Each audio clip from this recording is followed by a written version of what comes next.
Okay, ladies and gentlemen, welcome back. Very nice to see you here again.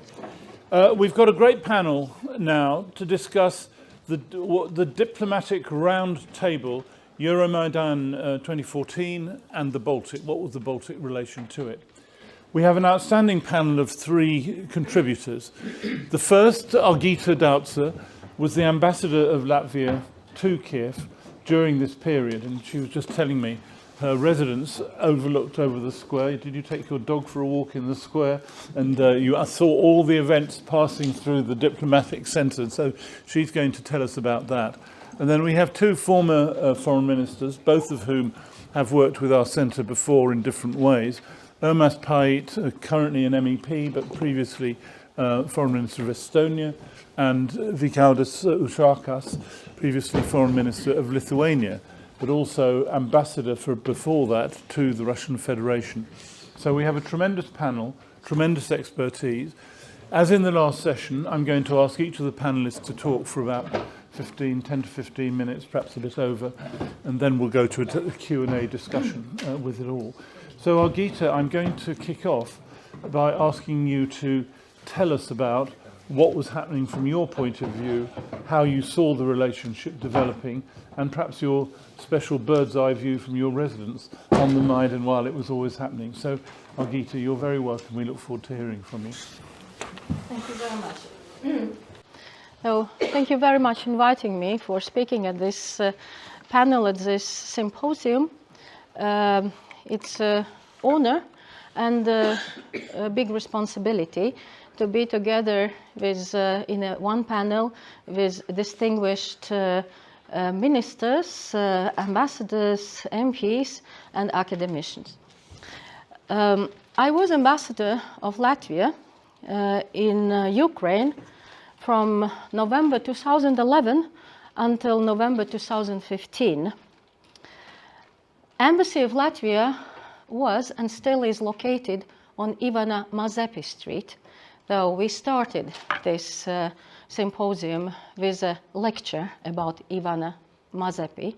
And you can imagine that I read something about Ivan Mazepa and understood the meaning of this personality in the Ukrainian history. And it was a wonderful coincidence that freedom, independence-loving country as Latvia had the embassy on the street of Ivana Mazepi.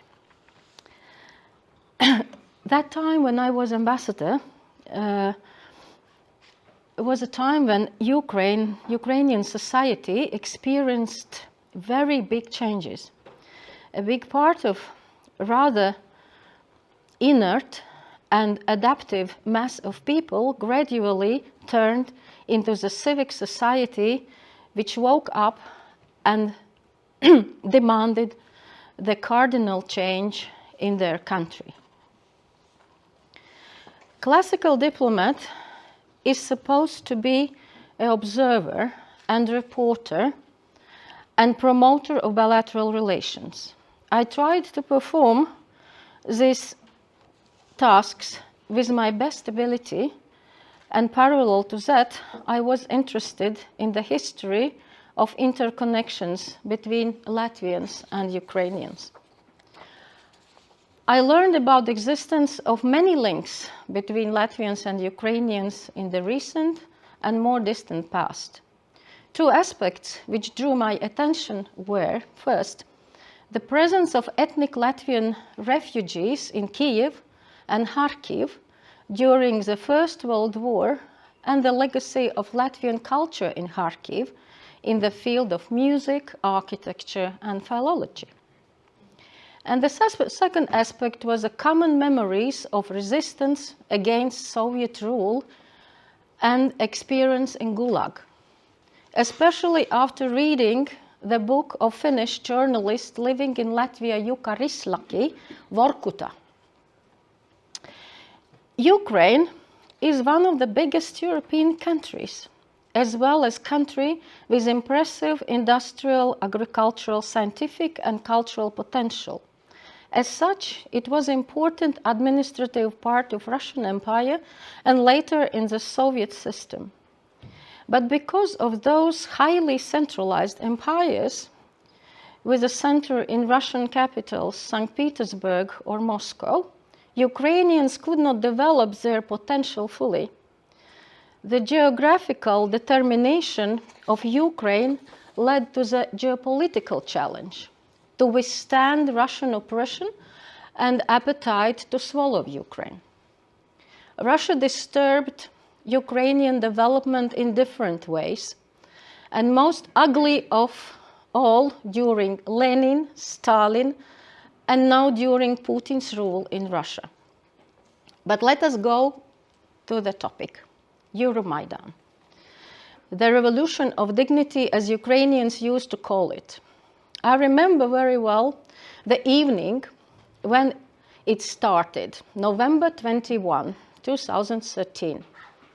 Latvian embassy organized a National Day reception at the building of the State Philharmonic of European Square.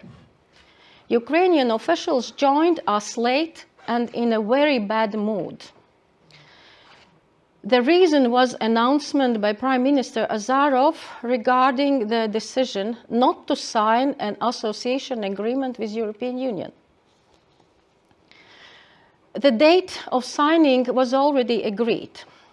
I remember the director of Ministry of Foreign Affairs of European Department, Andriy Melnik, a recent very outspoken Ukrainian ambassador in Germany, being really frustrated of getting to know about the decision. Actually, the U-turn in Ukrainian European policy. Ukrainian society has been told that the agreement is precondition for reforms and better life in general.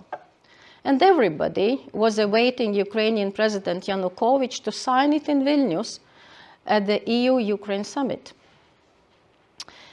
Big part of Ukrainians critical to President Yanukovych and his government went very angry, and this angriness was reflected in spontaneous gathering of students on the Maidan Square close to the Stela of Liberty on the late evening of November 21. It was a beginning. The continuation and the real gatherings of protesters on the Square of Independence, Maidan Nezalezhnosti, and the building barricades started after militia used brutal force against students. Pro-European-minded politicians, journalists, and activists called for defense of Ukrainian youngsters, and people responded with big enthusiasm. Demonstrations gathered people from all over Ukraine, demanding the government to get back on European path or to resign. Ukrainian society in 2013 was living in certain hopes that closer ties with European Union will bring more order and faster economic development in Ukraine. Many public events, expert conferences, political debates in TV were organized. One of the important international gatherings initiated by former President Leonid Kuchma and Polish President Alexei Kwasniewski was Yalta European Strategy Forum, held in the Levadia Castle in Crimea, Yalta. It brought together speakers and audiences from all over the world to discuss European vector of Ukrainian development. It seemed that notion of Europe started to become an answer to many problems what Ukrainian decision makers were facing and became a synonym of good life for common people. As historian Sergei Plokhy puts it in his famous history book, The Gates of Europe, in some cases the fascination with European West was turning into a new national religion. When 10 countries in Europe entered the EU in 2004, it gave certain push to Ukrainian elites to look at European direction more than before, admitting that multi-vectoral foreign policy has not brought fruits as they expected. before. In this regard, example of the Baltic states was appealing. During the Soviet rule, the Balts were perceived different from other peoples in USSR. The Baltic republics were viewed as more developed by everyday life standards. Visits to Baltic republics were regarded as visits to the West. We have to remember that Soviet people were not allowed to travel abroad without permission. But there was also another aspect: forceful cohabitation of different nations in the Soviet Union under Russian dominance developed certain sympathy among non-Russian people. And it was a case also among Ukrainians and Latvians. Even mixed marriages appeared from those interconnections. Only few knew about the real reasons of this difference, what made Balts more Western than other peoples in that vast Soviet empire. A lot changed under Gorbachev's policy of reforms. Glasnost opened eyes. That what was forbidden to know about the past, that the Baltic states were occupied and forcefully incorporated into the USSR, appeared to be truth, as well as non-recognition policy of this incorporation by Western powers. Balts were de facto Soviet republics, but they were not perceived as fully Soviet. Actually, they never lost their de jure independence. During many conversations, what I have had in Ukraine, often the issue of Soviet mentality appeared. Even young people who were on Maidan used to refer to deep Sovietization of Ukrainians because of 70 years of Soviet communist rule. What in difference from the Balts of 50 years under Soviet occupation was considered a main obstacle for genuine reforms and change. Ukrainians used to call themselves post-Soviet country. They accepted this definition for their self-identification. In my view, it was and is wrong. By creating and using such notion as post-Soviet mentality or post-Soviet space, post-Soviet country, nothing else than only Russian imperialistic sentiments are supported. A symbolic farewell to Soviet Union can be, and everything with Soviet to be connected, can be considered the removal of Lenin monuments, which occurred during the Maidan time. Gradually, Ukrainians themselves realized that pattern of the Baltic states, Poland or Czech Republic or Slovakia, can be repeated. That reform process is painful, but brings results.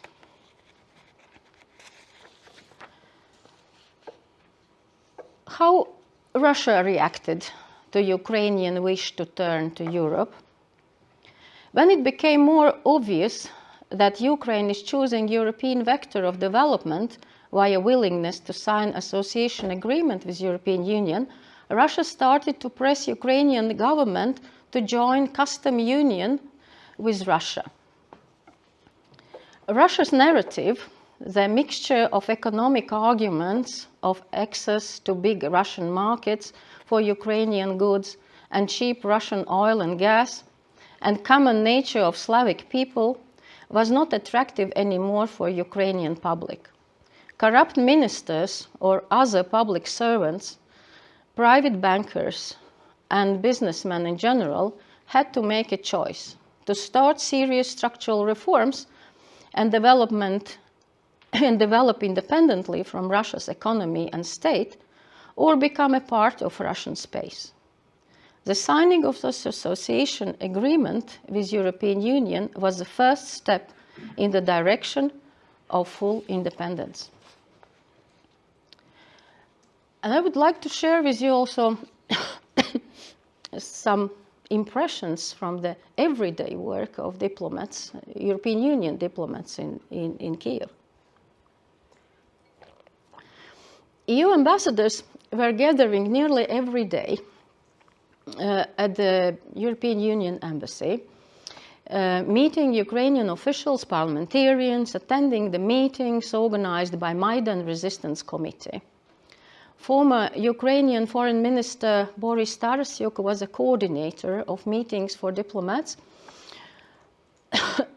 We were well informed that opposition to President Yanukovych was firm. Leaders of Maidan did not trust Yanukovych and his government. One of the opposition politicians, Yulia Tymoshenko, was in prison. To let her free was one of the conditions set by European negotiators in order to sign association agreement with Ukraine. So, avoiding his signature at all, Yanukovych had avoided also pressure regarding Yulia Tymoshenko.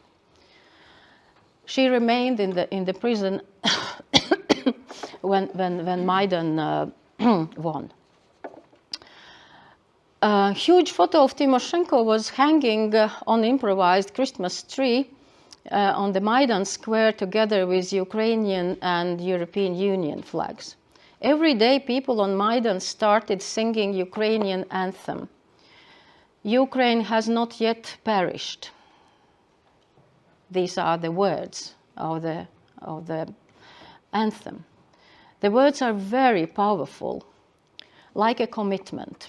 When they sing, we will not spare either our souls or bodies to get freedom, and we will prove that we brothers are of Cossack kin.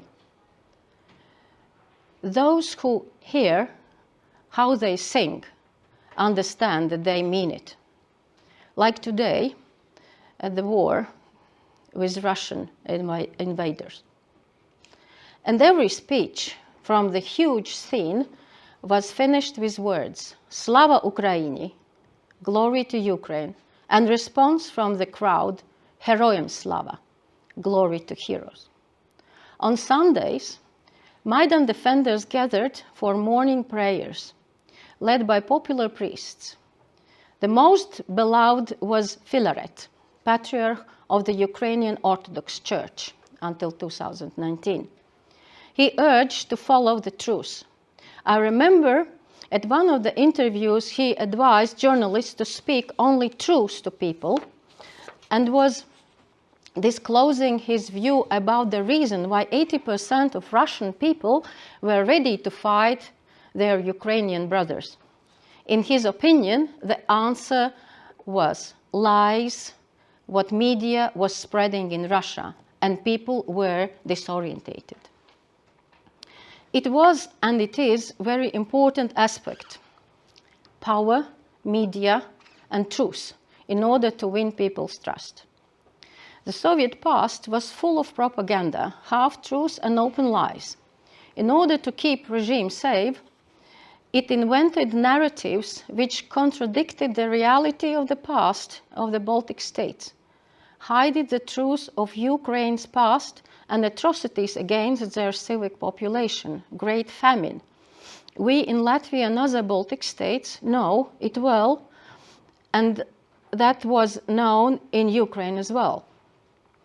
And that was also something what made us Balts and Ukrainians understand each other easy.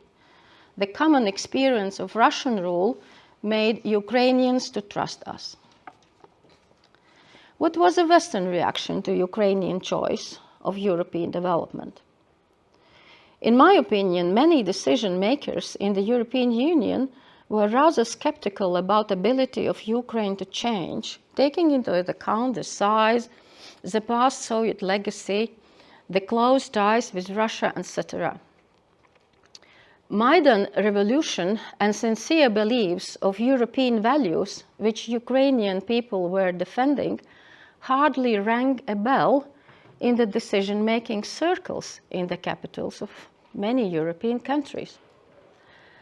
As Ukrainian writer Andrei Kurkov, in his Diary of Maidan in 2014, rightly mentioned, Europe wants do business and speak about democracy, not do democracy and speak about business.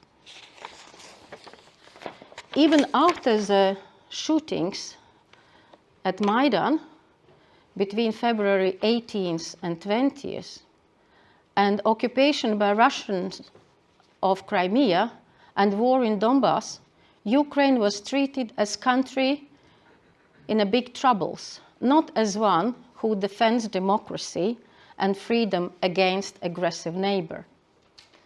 For a very long time, Ukraine was viewed as satellite of Russia and looked at through spectacles of Russia. Events in Ukraine in foreign media was reported by correspondents in Moscow, not directly from Kyiv. I will share with you one example. Correspondent of a big Spanish newspaper, El País, was working in Moscow since 80s and wrote about many countries, including the Baltic and Ukraine. I met her in Moscow in 2003 when I was a counselor at our embassy in Moscow. And I met her also in Crimea in the beginning of March 2014 when I was there together with Lithuanian ambassador Petras Vaitekūnas. She was there to look for and write about Banderovci and Fascisti. As it was obvious that Crimean Tatars are rather victims and hostages than oppressors of Russian majority in Crimea, her story about reality in Crimea had to be changed. But she went to write about Russia in Crimea and violations of human rights. Ukrainian diplomats had to work very hard and active in Western capitals to make them heard, especially during the times of Russian propaganda TV, Russia Today and Sputnik, were sending their half-true stories or fully fabricated stories around the world in different languages. Ukraine had to be treated as subject, as an equal partner. It is my statement. Ukrainians have experienced unequal treatment for too long. We also heard this morning about the peace conference. Now, when they, as a European country, are defending their territory and freedom from Russian invaders at full-scale war, their deeds speak very loud, and their courage in battlefields is enormous and admired. The nation chose to fight for the European path at the Maidan, the goal to develop together with other European nations and to join the European Union. It made them stronger. European Union diplomats in Kyiv after the Maidan revolution started to use the slogan, stronger together, silnейший разом. That is still valid and only possible way to resist. Many Latvians identify with Ukrainians since the beginning of Maidan and became sincere supporters of their fight against Russian invaders. It was easy for us to understand what they mean using the famous expression, "You thought have buried us. You didn't know we are seeds." The resistance to Soviet rule during 50 years in Latvia and by exiled Latvians abroad made us stronger to withstand the occupation. When political situation in the world changed, we managed to regain our freedom and restore our independent state. Latvia, from the first day of regaining independence, chose the European path, returned where it belonged. Ukraine declared independence in 1991 in current borders. It took longer time for her to come to the same conclusion, to be a Western-style democracy. Now we know better how to help Ukraine to achieve it. But first, we have to win the war over Russia. Slava Ukraini!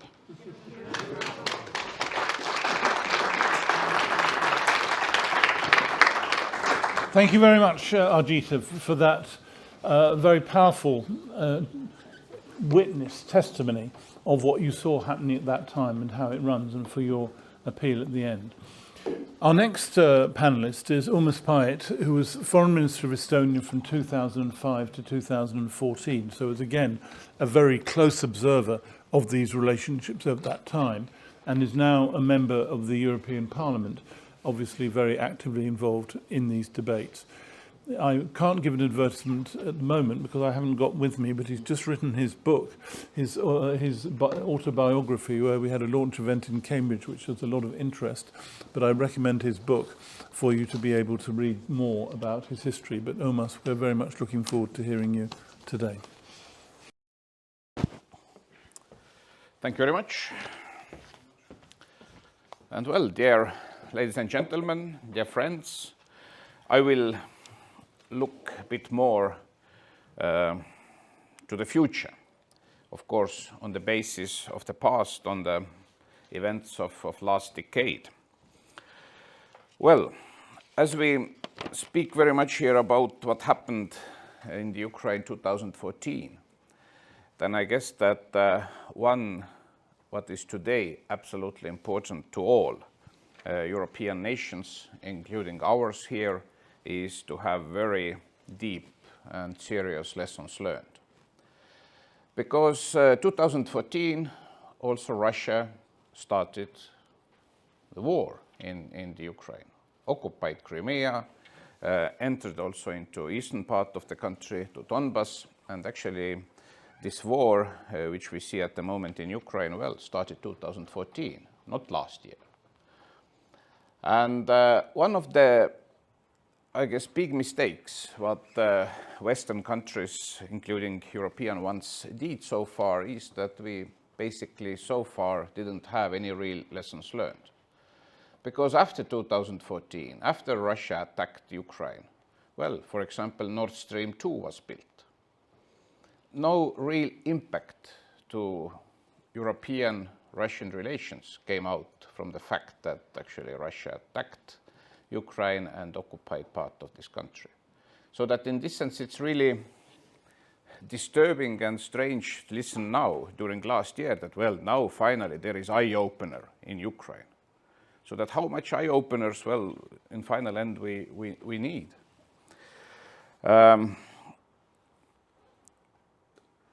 It's also important not to give empty promises to Ukraine and to Ukrainian society.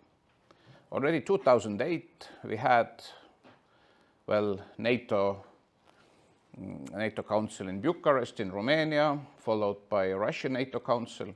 And the NATO Council at that time, 2008, was importantly decided that, well, the future of Ukraine will be in the NATO. Well, today, 14.5 years later, we would say that nothing happened. And the issue was and is that also Russia reads all these empty promises. And now, when a few months ago the European Union gave candidate status for Ukraine and Moldova, I see here the same risks. So that's why it is absolutely important that now in the very foreseeable future also EU really will start enlargement talks with Ukraine. And both sides, I mean Ukrainian one and also European one, we should not give, as I said, empty promises and to increase artificially also the expectations in the Ukrainian society. So that when I hear that few Ukrainian top politicians tell to their society that, well, negotiations with the EU will last maximum 2 years and then Ukraine will be member of the EU, then sorry, but it's not true. It will not happen like this. Don't give, empty promises to the society, because we all know if there are too high expectations, then there also will be disappointment rather sooner than later. And then we have to face the consequences of this kind of disappointment. So that if I take parallel even from Estonia, Latvia, Lithuania, we had enlargement talks with the EU 7-8 years. We were not at war. We were much, much smaller than Ukraine.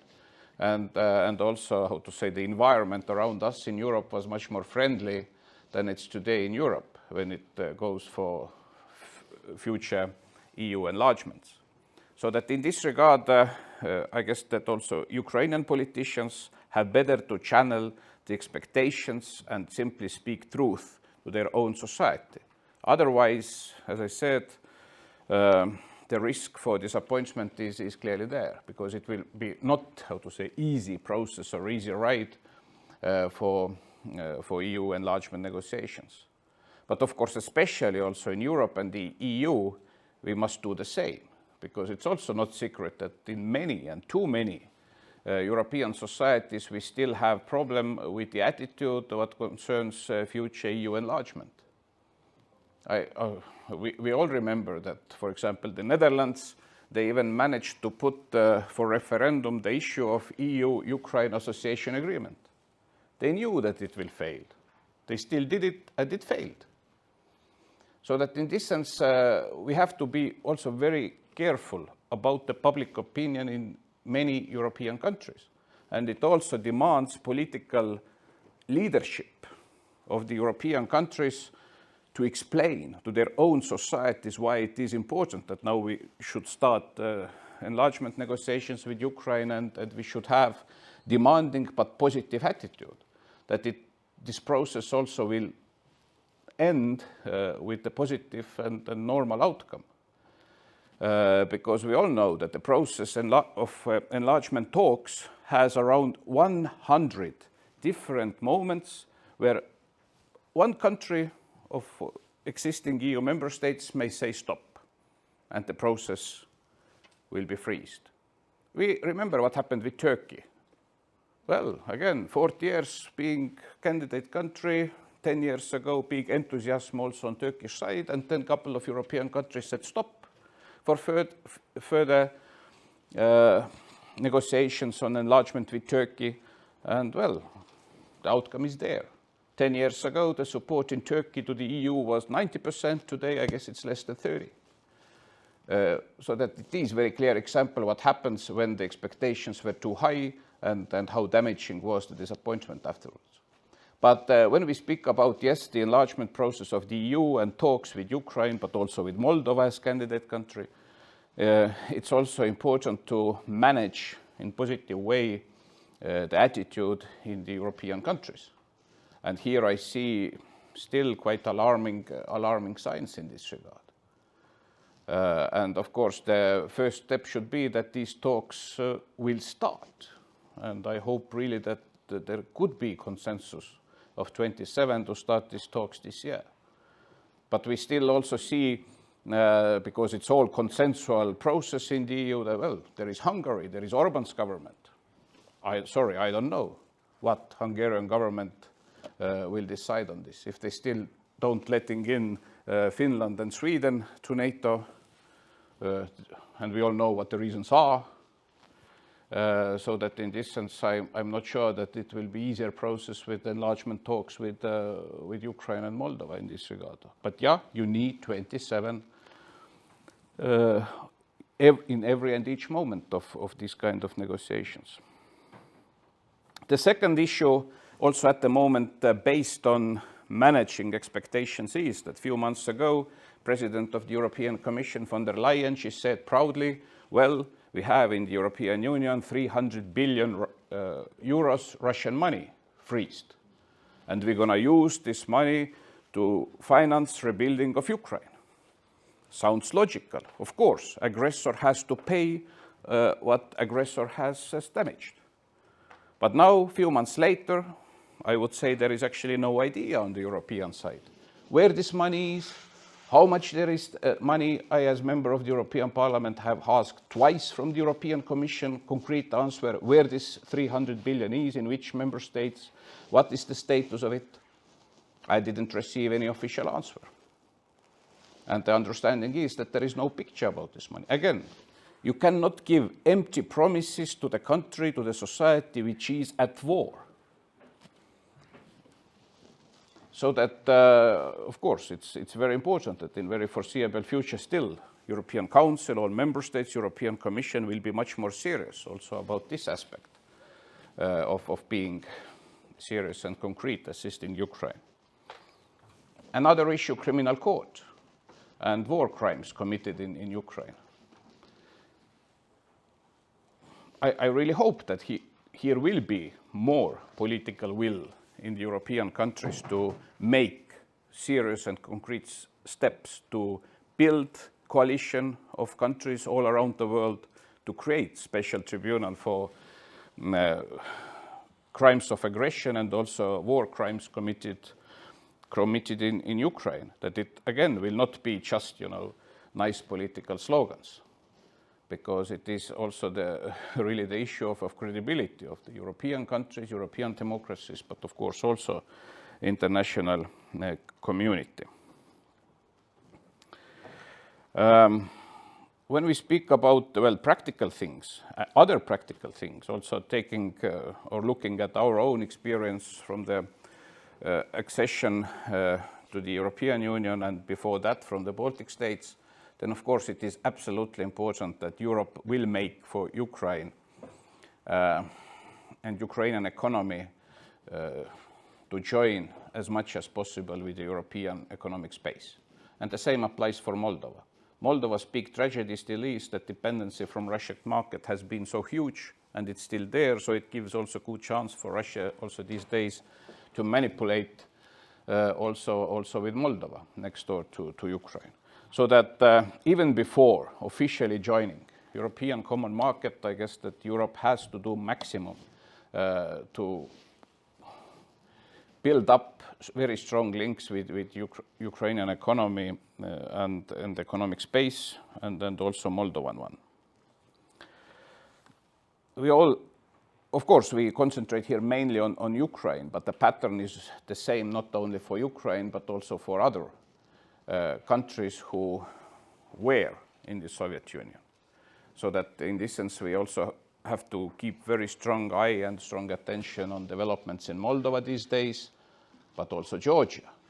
I guess you all noticed that, European Union gave candidate status for the EU for Ukraine and Moldova, but not to Georgia.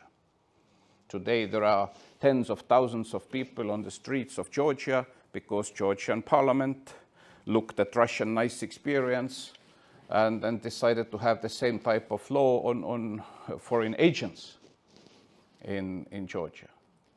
Georgian economy is more and more back, in this sense, under the Russian influence and linked more and more with Russian economic space.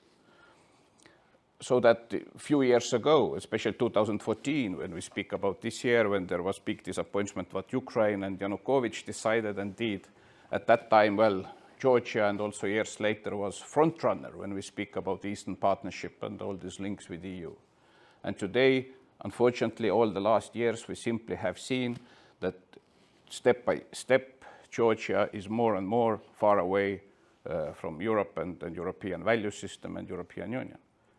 And of course, there is very clear Russian action, not only because it's visible and it's very tragic what they're doing in Ukraine, but they still didn't, in this sense, give up, and they try also to take back, their influence and control over Moldova or over Georgia or many other countries, so that it means that we here in the European Union and European democratic system also should not forget this, that unfortunately Russia didn't give up with their political goals to have very clear sphere of influence on more or less all of the former Soviet Union area. So I sum up here and I finish my starting monologue, so that the main point is that we here in Europe have finally to have very clear lessons learned, what we did wrong, and at the same time just to do, just to act and move and not give empty promises, especially during these very crucial and sensitive days for Ukraine and Ukrainian society. Thank you.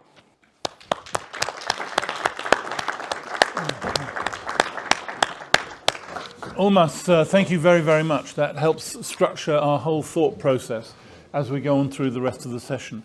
I'm now delighted to welcome Vygaudas, who was Foreign Minister of Lithuania from 2005 to 2010, but also, interestingly from this conversation, the EU's ambassador to the Russian Federation from 2013 to 2017. He's got an excellent vantage point to comment on how we address these issues. We very much look forward, Vygaudas, to what you have to say. Well, thank you very much, Charles. First of all, to you and to Cambridge University for keeping the Baltics dimension on the spot.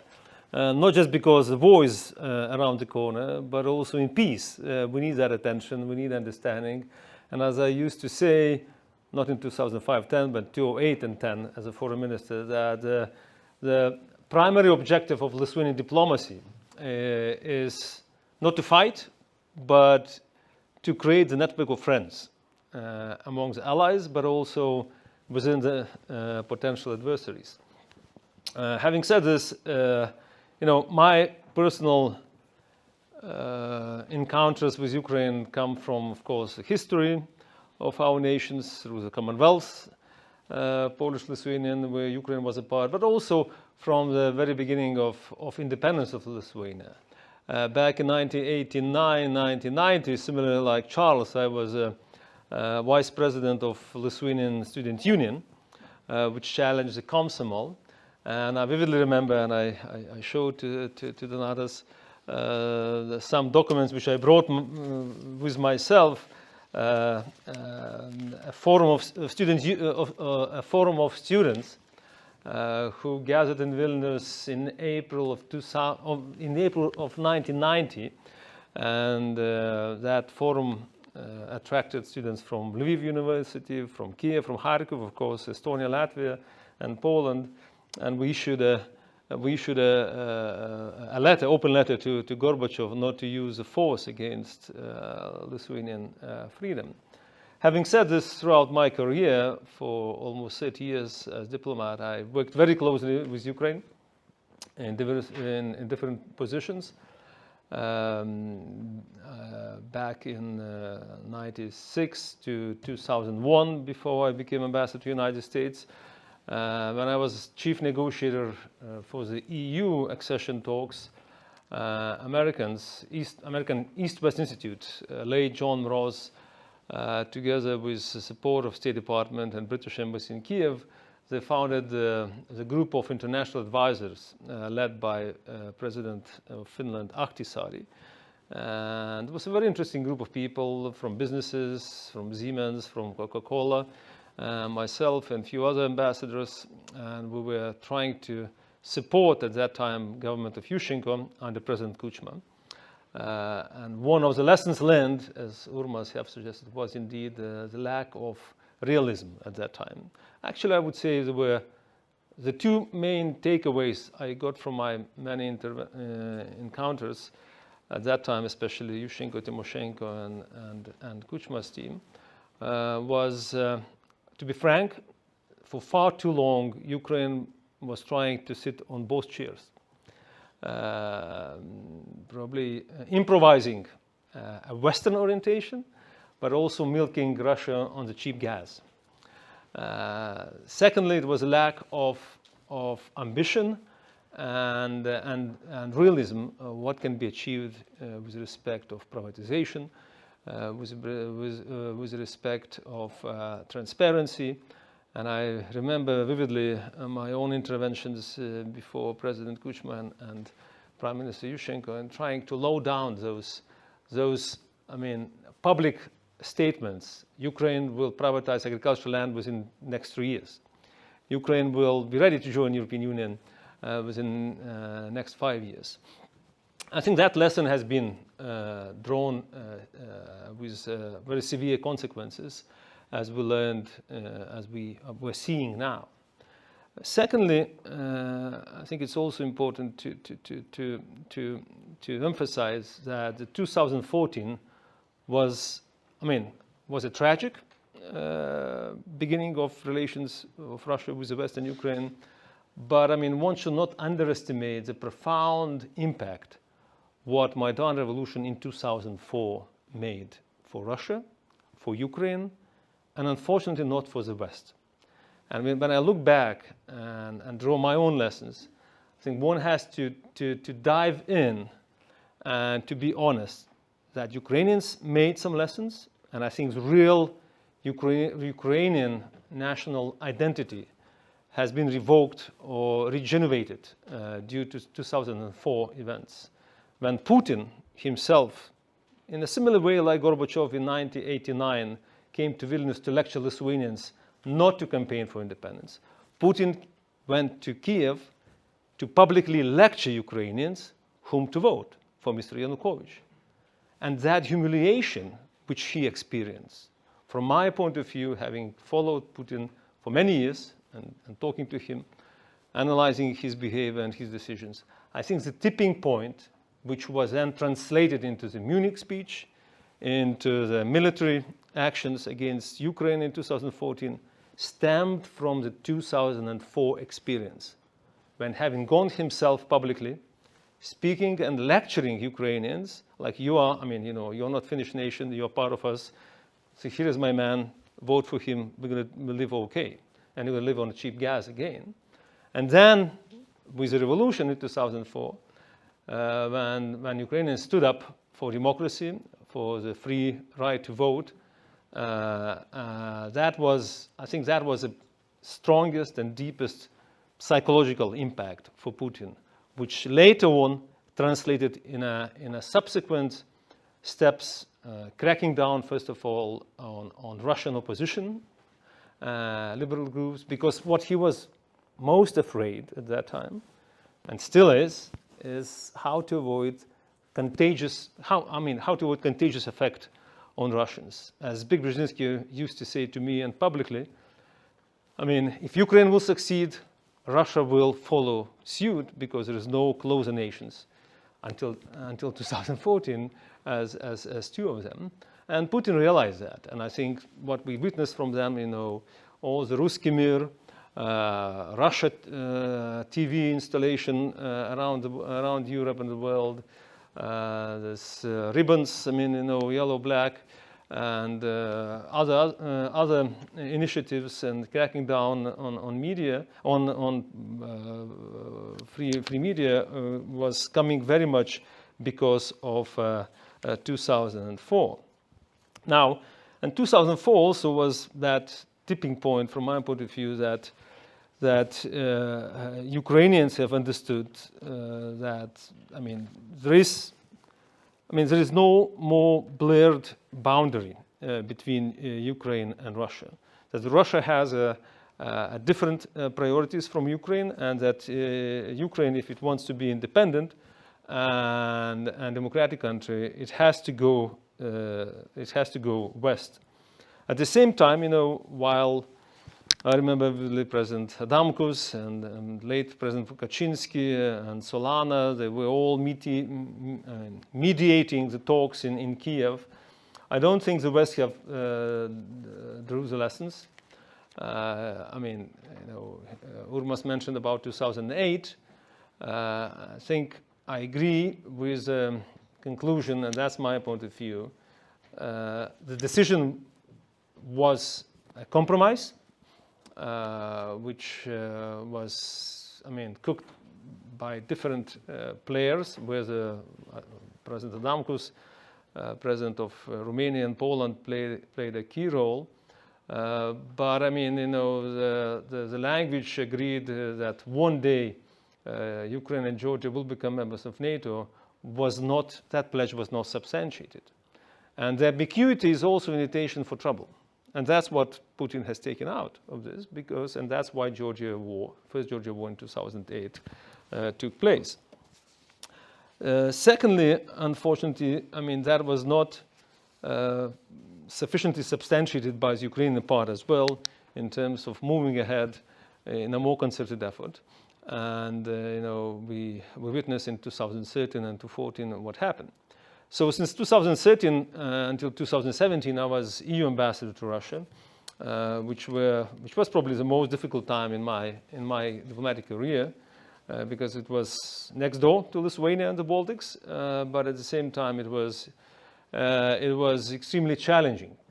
I was probably the only one EU delegation around the world, I think the only one EU delegation around the world, which in the course of more than 4 years, being me as the head of delegation, we never got an approved mission statement from Brussels. Mr. Urmas, you now as a deputy head of Foreign Affairs Committee should insist that there is a proper mission statement in all delegations. I don't know what is mission statement in Russia. Why?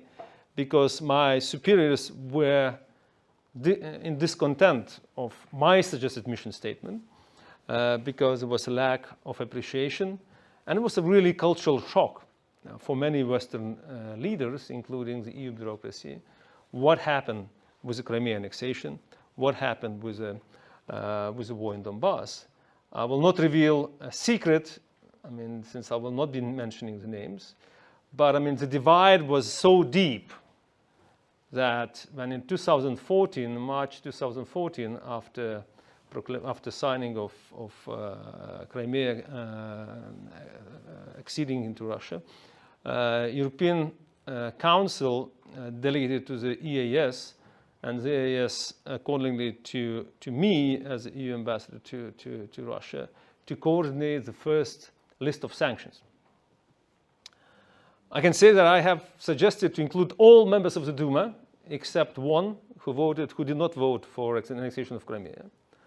I also suggested to include all members of the cabinet, with exception of Putin, Medvedev, and Lavrov, because we thought we need to maintain channel of communication.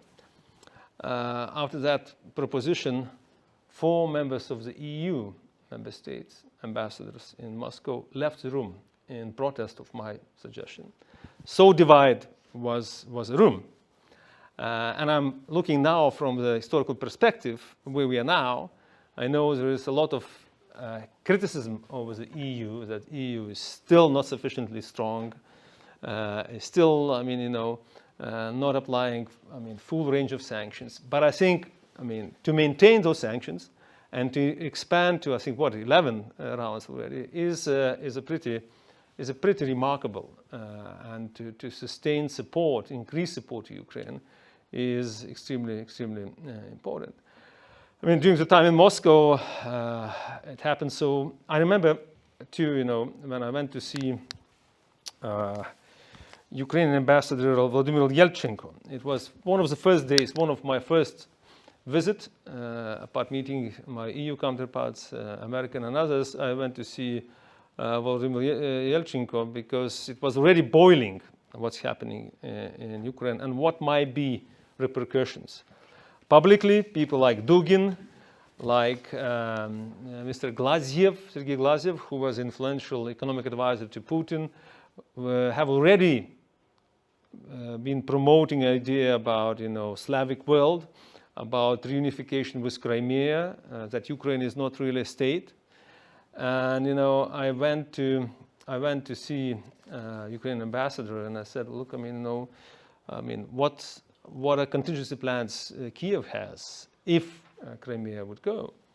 And he was puzzled about that very open question, and said, well, I don't know. I also reinforced my question with my own conversation with, at that time, Deputy Minister of Foreign Affairs of Russia, when I asked him, look, what Glazyev and Dugin are promulgating, it's a concern, and what repercussions it might be. Deputy Minister Karasin at that time said, well, Vygaudas, you know with Russians, we don't do that stupid stuff. But that's what happened. And I don't think Ukrainians probably have had their own contingency planning, but the fact that the West was caught in surprise and unprepared to support is rather obvious. So where do we stand now? I think, just to finish on a more positive note, of my own catch-up and summary of where we stand today on the 8th of March 2023 are the following. I mean, I think that Putin's delusional obsession to defend so-called the Slavic world, but primarily his own power, his own future from the evil West, by launching an unprovoked and brutal war against Ukraine resulted in the following. First, strengthening and reaffirming Ukraine's identity, resilience, and pro-Western attitude. Ukraine will never be part of Russia's zone of influence. Secondly, NATO was rejuvenated. NATO is back what it was born for and what was looking for a real mission for the last 30 years, and that is about collective defense. Third, Ukraine, and I hear certain cautions, but Ukraine has received EU candidate status. This is a political decision. And from my own conversations, I went back to Brussels. I do, occasionally go visit my former colleagues. You know, last time I went in December, I was really surprised that no one doubted, very pessimistic. And let's be honest, we have divide, cultural, political divide between South and North still. But even my former colleagues from the South and Europe, they already take it for granted that Ukraine one day will become EU member. And that is, I think, a big accomplishment, which needs to be further substantiated with a start of negotiations. Sweden and Finland, I hope will become members, I think will become members of NATO at Vilnius summit. Huge change, geopolitical change for the Baltic states and for NATO as well. Defense spending commitments, and of course, unprecedented support to Ukraine.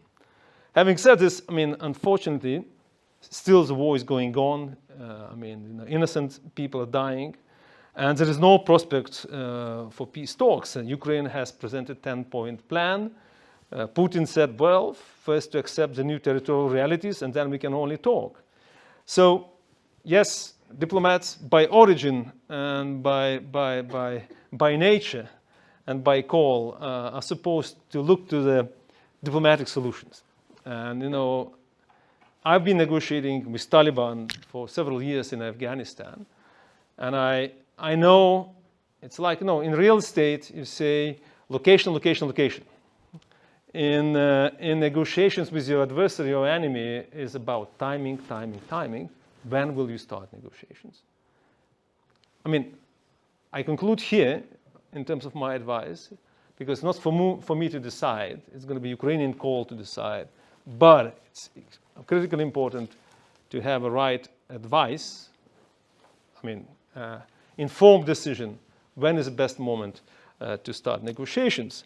In the meantime, what Ukraine needs is provision of more long-range weapons, while European defense industrial sector should switch to war economic mode, and we have to promote that understanding that there is no back to normal in our relations with Russia. Secondly, I hope that Vilnius summit will substantiate Bucharest pledge. If not membership action plan, then something like Ukrainian action plan, or at least what I would suggest, that without U.S. leadership, decisions in NATO, seldom happen. And as Imants remembers from our times, it was United States who paved the way. It was the U.S. Baltic Charter. When after 1997, and we were, extremely unhappy not to be invited to join NATO in Madrid, but we managed to negotiate with the U.S. administration and get U.S. Baltic Charter, U.S. unilateral pledge to help the Baltic states to walk through the door of NATO. And that's what I hope and wish at least Ukrainians can get out of after NATO summit. Very much in agreement on the EU start of negotiations. Ukraine, can do it, can start it. Even as the war continues. It's a long process. I've been doing myself, and I think preparations can be started. Placing NATO trainers in Ukraine as a further step, and another question is which I don't find yet, an answer for myself. I hear a lot of emotional and right calls to go up to the victory and defeat. What does it mean? What does it mean, defeat of Putin or Russia? What does it mean, a full victory? Is it only returning borders to pre-2014, returning borders to pre-2020, what was that last year, 22, or it is political regime change in Moscow? That's what has to be, clarified. Having said this, still, unfortunately, I remain skeptical about internal changes within Russia. I think Putin and his clique have become hostages of their own regime. Unfortunately, I don't see much of the activism, except in the Baltics and other European countries, but not in Russia itself, because people are intimidated, opposition has been cracked down, and there is, Siloviki is in power, and I think it's going to be a long haul before we see democratic change in Russia. Notwithstanding of that, we have to take care of our own security and support Ukraine to be free and independent. Thank you. Thank you very much. Well, colleagues, I think you'll agree you've had three tremendous presentations. There's so many different dimensions that we can pursue in the about half an hour, 25 to 30 minutes we have for a conversation. And so I'm going to come for questions. So would you be thinking about questions and discussions for all of them? I'm going to start with one dimension, which was started by what Argita said, and then both our other speakers referred to it. But I'll put the question like this. In 2004, as you said, Argita, there were the so-called A8 countries came in to join the EU, including all the three Baltic states, but not Ukraine. And so the question is, why was not Ukraine coming in at that time as the great movement happened? Vygaudas gave part of the answer when he said he thought Ukraine was riding two horses at that time and wasn't prepared to throw itself into the EU project. But I just wondered if, before coming on to, I think, the very interesting questions about empty promises, lack of Western coherence and so on, could we just explore in one round why you think Ukraine wasn't at the starting line in 2004? Could anybody have done anything differently to make it better? Or was that an inevitability, historic inevitability, given the events? Urmas, do you have any insights on that? Well, one very obvious reason was that the Ukrainian society at that time was not united, and there was, of course, also not majority. What will be the future of Ukraine? So that if you all recall, for example, public opinion polls from Ukraine at that time, then support to joining with NATO was very low, to EU a bit bigger, but also nothing really serious, and also the country geographically was split. So that western part of the country was more pro-NATO and pro-EU, but in eastern part of the country, from Kyiv forward to east, it was close to zero or very low. And of course, the political leadership also was not clear what they want, so that in this sense I agree. Yes, they, from business point of view, also from the personal economic interests of oligarchs in Ukraine, they wanted to fish from both sides. Plus, of course, I think that it was also the issue of thinking. There were not too many people in Ukrainian politics at that time, or in political leadership, who really had, in this sense, visionary thinking that it really may happen that Ukraine will be in the European Union or in the West, because the practical life still was so much linked to Russia, free movement, all this energy, business contacts, the personal relations of people, and so on and so on. So that in this sense, yes, they simply were not ready from society point of view, and also there was actually no real political will in the leadership. Because if you compare with Estonia, Latvia, or Lithuania, we all had very strong understanding in our political leadership, but also in the society, that the only way we should move to is West. And of course, there is also other difference. It was that, for example, Estonia, Latvia, Lithuania, we were independent countries before Second World War, 20 plus years, which was not the case for Ukraine.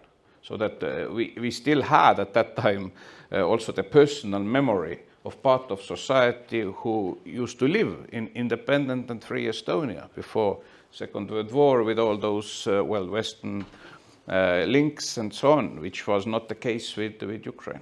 Thank you. I think that last, for my own money, that last one is the big one. The history of independence reinforced the effort to regain independence. Well, just, I mean, to add what was said,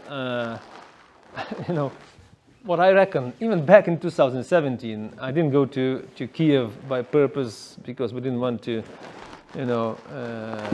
intimidate the Russians during my stay in Moscow going to Kyiv. But I went to Kyiv and I went the leadership in December 2017 after I finished my post in Moscow, and I was still struck by the narrative, by the exceptionalist narrative of Ukrainians, with all due respect and my compassion and friendship to them, who have still considered for considerable time, and I think it's gone already, that Ukraine is too large, that the EU has to adjust to Ukraine and not Ukraine to European Union. So my last resort argument used to be, look guys, and I said to Petro Poroshenko, my friend, many times, I said, look, Poland had adjusted, so you guys, you will have to adjust as well. Don't look for the excuse, but do your homework for your own sake. But that was dominant, I guess, before 2021. And now it's gone. I'm sure they have full commitment and compassion.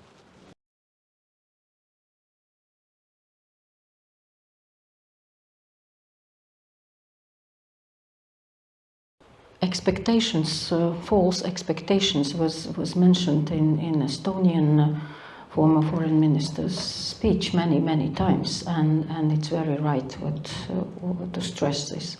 And these false expectations were characteristic for Ukrainian political elite for a long time, and of course this was reflected in society. And 2014 was this border when false expectations were not anymore taken as real expectations. I think this multi-vectoral foreign policy, which was declared by Ukrainian political elite in the beginning of 90s, and their belief that Ukraine is itself able to choose the direction of development and sit on two chairs, which was rightly mentioned today, was the main obstacle for Ukrainian development. Here, example of Baltic states, a very clear choice in the beginning of 90s after regaining independence, was one what Ukraine didn't listen, didn't associate themselves with the same way as Baltics decided to develop themselves. This understanding of our right choice came to Ukrainians late, and it came around 2014 actually. Yeah, they were too late, always too late, and many admitted that. With the victory of Russia in elections of president in Ukraine, when Yanukovych was elected in democratic way as a president, this started ring a bell in many minds in Ukrainian elite. Something went really wrong. And when it goes wrong, then they start finding the ways out, but it's very harmful. Thank you very much. Okay, over to you. Questions and comments that people would like to make. Yeah.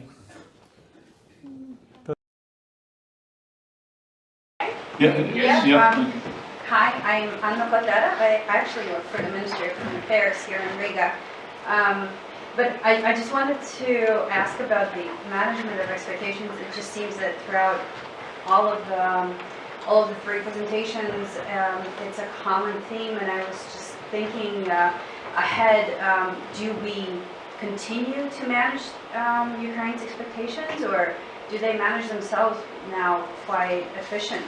Ever since they got candidate status, do they seem to grasp the need for their homework? Do they do it?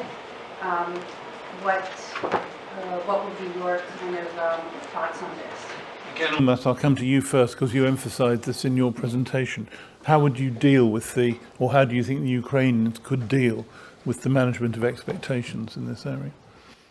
Well, the basis, as I said, is that the expectations should be as much as realistic as possible. And here, different leaders of the EU and member states also should spell out only real stuff and realistic stuff, not empty promises. I had few examples. And this worries me because I don't think we really can even imagine the mental, situation of Ukrainian society and the hopes that everything will change and will change fast and it finally gets better and better. And you can only think what kind of disappointment could be there, that even if I listen the same von der Leyen, she tells us that 300 billion euros of Russian money is available to rebuild Ukraine. And in final end, maybe 30, maybe not even that. So that you cannot simply give such empty promises to so fragile nation in this situation. Of course, it is very nice to see your proud slogans in the newspapers and TV, but it's not serious. You cannot do like this. So that this is a very serious thing from EU and from EU leadership, simply to speak realistic stuff in a very concrete way. Ukrainians will understand this, and it also helps to manage the expectations. And the same applies, as I said, also to the Ukrainian leadership, because at the moment, because of the war, of course, the credibility of Zelensky and his team is very high. So that if now Zelensky and his team is also ready to convert this huge support and credibility also into the changes, other changes, into the reforms in Ukraine. Of course, at the moment during the war, it is very, very complicated. But still, even the war is over, immediately after, not to get this kind of time momentum where war is over, but the life is not getting very fast better as people maybe expect. There are also examples from the history where Churchill lost the elections after the Second World War. Why? I guess the same risks and reasons are also today in Ukraine. So that in this sense, it's also for Ukrainian leadership very important to use, if they really want to move forward, and I'm sure that at the moment they want to the EU and so on, they simply have to use this capital of support and trust from the society now to conduct all the difficult reforms and start with them they didn't manage to do during peaceful times, be it combat against corruption, be it different rule of law issues, and so on and so on. They all have to do this anyway. And now it maybe sounds a bit cynical, but I guess the timing is rather good in this sense, because you have very strong political leadership and trust, which never was the case in Ukraine so far. Thank you. Argita, would you like to add anything? Or? I would slightly disagree. because I think it's important to put to have some wishful thinking also. And in case of European Commission, even it is wishful thinking, it's important. And they will have to work in order to prove that they haven't misleaded Ukrainians. I would look at this from this point, from this angle, and I would wish that head of commission will be able to fulfill that what she promises. But you, Urmas, of course, Mr. Urmas,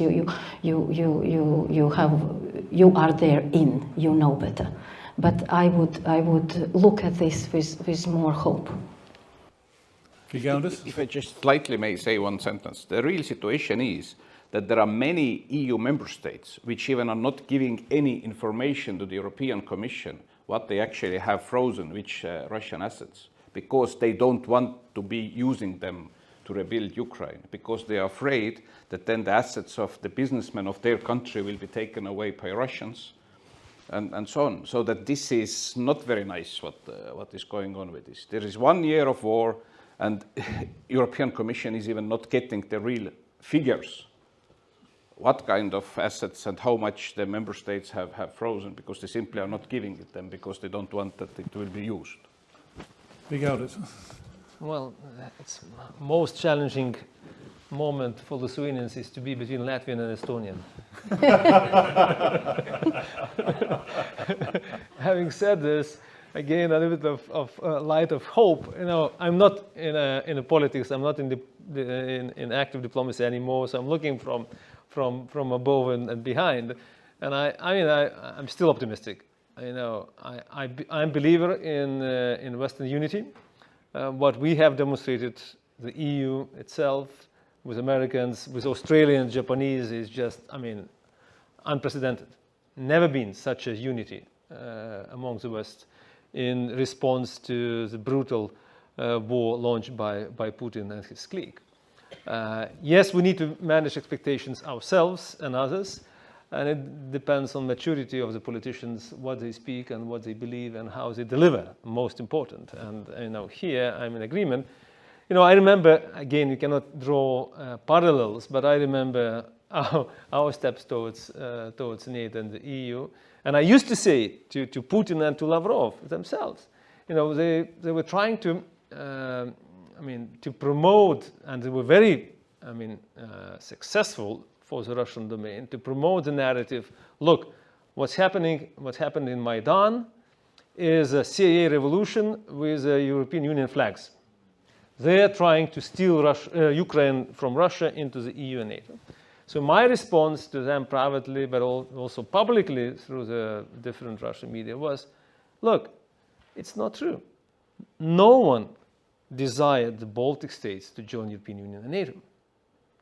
No one. I was first liaison officer at NATO in 91, 96, and as a counsel to the European Commission. And I don't want to embarrass, but even in Downing Street 10, people would say, are you realistic? We cannot imagine you to be members of NATO. It was back in 1999 when I was Deputy Foreign Minister at that time.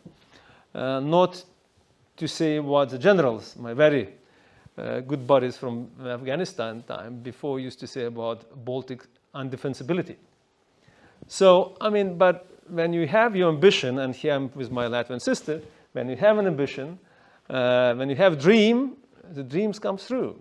And it's your responsibility, your political maturity to manage those expectations. And if I apply that to Kyiv and Europe, it's both sides. I think it's very important that marriage has taken place. We need to carry on, in a intellectual, ambitious, but also realistic way from both sides. And with all due respect to Urmas, we know how decision-making process is taking place in the EU and NATO.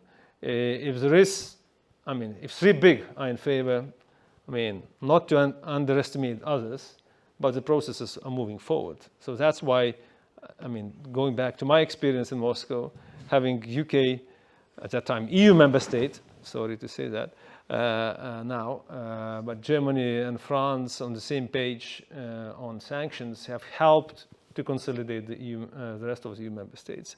And that's what I count is going to be, even if when UK is outside of the EU, as we move forward to support of Ukraine militarily, politically, and otherwise. Urmas, you wanted to say something back? Yeah, of course, I would like to share your optimism, because I really want to see that if countries, for example, are EU candidates, then in one day, and not after 50 years, also will be members. But I mentioned during my starting monologue Georgia. Georgia at the moment, I guess, is example. What happens if there are 80% of promises and 20% of action? And this is happening now under our eyes. I guess we all also are listening to rhetorics that which is coming from very influential and big member states of the EU. That, well, the further enlargement of the EU is fine. Also, it's fine that, well, Ukraine is now candidate country, but, and there are always but. And this but is that before we have to, in the EU, to reform our system for enlargement. And to reform something in the European Union, to open, well, all the basic agreements, I guess we all can imagine what it means. Plus also, if you look at public opinion polls, of course, in big EU countries, everybody at the moment hates Russia and there is no problem. But at the same time, just recently, I guess it was also in Politico newspaper, where public opinion polls, how people in big EU member states feel vis-à-vis Russia, but also feel vis-à-vis Ukraine and Ukrainians. So that the real hate against Russia was very strong according to polls. But for me, much more worrying is that Ukraine was also not very much liked. So that in this sense, they hate Russians, but well, the feelings vis-à-vis Ukraine were not like we think here in the Baltic states they are. And of course, all the governments, they also work on the basis what the public opinion is there and there. Every year we have big fight in the European Union about next year's budget of the EU. And all the netto payers say no more single cent to the European budget. Well, Ukraine is not Estonia with 1.3 million people, or Lithuania with, you have 10 million, I guess. Yeah. If you take Grand Duchy, it's going to be about 55. Now we talk. Yes. We're talking history. We're talking history yes. here. Yeah. But the fact is that Ukraine is more than 40 million people, and so on and so on. So that in this sense, the optimism is of course good, but it should also still has to be covered with some realistic approach, action, and facts. And once again, I'm really sad to see what happens in Georgia. I remember different Georgian politicians talking to everybody already a few years ago that we have to do with the EU something more concrete. Otherwise, we cannot survive only on the level of hopes and nice expectations and hopes and optimism. And now we see what's going on. Okay. Can I just see here how many people would like to come in? I've got two I can see. Okay, I'm going to take Donatus and you, and then I'll ask all three of you to respond and wind up. So first of all, Donatus. Thank you very much. A really fascinating panel, especially for a historian. We have really like a piece of oral history unfolding here, and it's very interesting to hear from people who were actually there and who were making decisions back then. So I'll ask a historian's question. Actually, I'm always asking this question in these kinds of discussions. Whether this commotion in 2014, including Russian aggression and what followed, whether this could have been avoided. We historians know that wars usually, whether local or world wars, usually are preceded by some sort of diplomatic commotion. by some sort of diplomatic negotiations that ultimately fail, and then the blood gets spilled. Whether it's the First World War, or a good argument actually could be made that, you know, major powers just actually sleepwalked into this. No one really wanted to fight, but just a chain of misunderstandings happened, and so we lost many million lives in the process. Same with the Second World War, you know, Anglo-Russian negotiations before the war, Polish-German negotiations. Something went wrong there. Looking at 2014, Euromaidan, what the West could have done differently, or could it have done something to avoid this war? Because there are, as I see it, including from your thoughts today, there are two extremes of opinion on this. One is the hardline opinion, which says something like, we should have played hard with Russia, we should have played harder with Russia in 2014 and a bit before that. I don't know how, but perhaps, you know, by just threatening them or using this sort of bold language, by speeding up maybe Ukraine's NATO accession, by proposing them something real. And there is another extreme opinion, which is basically appeasement. It says that we should have really tried to warn the Russians to this. We should have explained that actually EU is not the same as NATO, and it doesn't mean that, you know, Ukraine will be a part of NATO just after it enters the EU or after it starts accession negotiations, or something in that of that sort. So I'd be very interested to hear what your thoughts are about this thing. Okay, I'll take that question. Before you answer, I'll come to the gentleman in the front. Yes, please.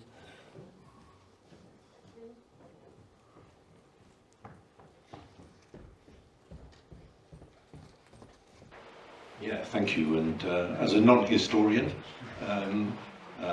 but a former diplomat and former minister, first of all, it has been a fascinating discussion, and thanks to all three present interventionists.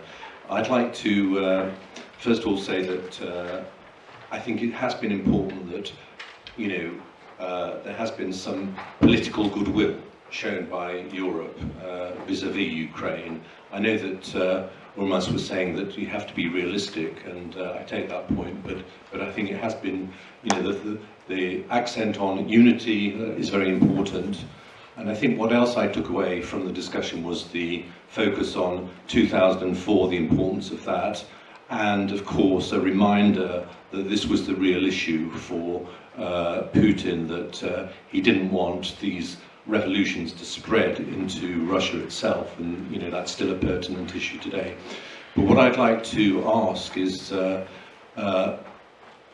our countries have, during the last year, received a lot more focus as being countries that said, well, we told you so, that, you know, you didn't listen to us. And I think, you know, speaking to our diplomats, they all say, well, now everybody's asking us what we think, etc., etc. We're in the focus of attention.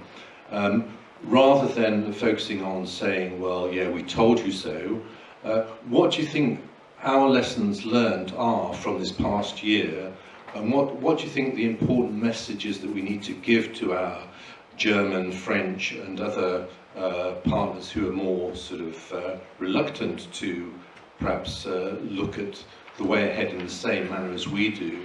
So, you know, how do you think that should be handled from our perspective? Because I think that's important for us to focus on as we move ahead. Thank you. Two excellent questions, actually, but we've only now got a short amount of time, I'm sorry to say. I'm going to ask each of the panellists just to give their response, both to whatever they want to answer in the questions and any reflections on the overall group. And I'll go back down this order again. So, Argita, can you kick us off? Actually, the choice of Ukraine to turn to the choice of European vector was conscious, and it meant that Ukraine admitted their mistakes of the past and they understand the necessity for reforms. And the reforms which structural reforms, total reform of country. And here the Baltic example and the willingness to share experience how to reform society, how to adapt to a European Union way of living was very important at times when Ukraine mentally matured. A very important aspect is solidarity of European institutions showed in way of different programs, twinnings, etc., etc. And this made Ukrainian elites to understand that they can do. This is the positive aspect. Regarding avoidance of scenario of war, I think we were not thinking in these terms. Even in 2014, it was a total surprise. And but I have to admit that I, with my experience working in Russia, in Ukraine, I was totally ignoring the signs which were given by Russian experts. Already in 2007, I was told that Putin is preparing for war. And I absolutely disclosed that. I thought the person is crazy. Also, when recently many of us, we are listening to Aristovich talks on YouTube. So he also recently admitted that he knew that there will be a war. Yeah, and so actually I think we disclosed such a scenario, but it doesn't mean that in Kremlin they were not thinking in this direction. Dmitry Trenin, the Russian expert who wrote several books, one of them about Russian expansion, the territorial expansion, what is in the blood of their thinking. So I think with the appearance of Vladimir Putin and his team, it was. The war was in their thinking, whether we in the West were admitting it or not. Thank you. Urmas. Well, Western leaders made mistake because they thought that Putin and Russian leaders think in the same way and in the same paradigm as Western leaders.